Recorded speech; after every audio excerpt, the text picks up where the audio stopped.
Bangay nado korot gago.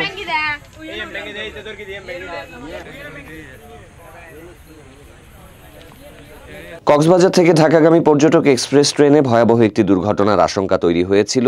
ইঞ্জিনের buffer hook ও hose pipe ভেঙে গিয়ে ইঞ্জিন থেকে ১৯টি বগি বিচ্ছিন্ন হয়ে পড়ে।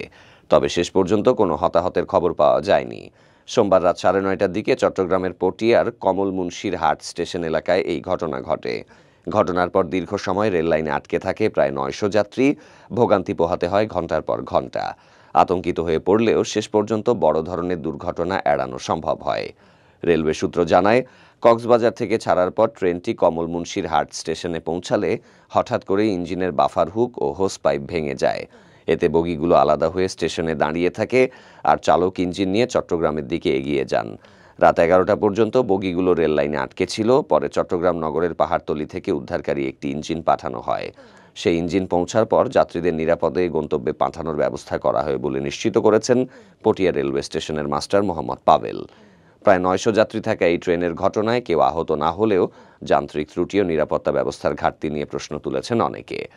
এর আগে ২৬শে জুলাই একই ধরনের ঘটনা ঘটেছিল।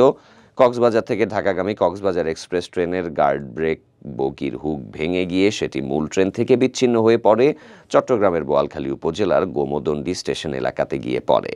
প্রায় ৩০ মিনিট ট্রেনটি সেখানে আটকে থাকে। ফলে বিচ্ছিন্ন বগি ফেলে মূল ট্রেন গন্তব্যের পথে চলে যায়।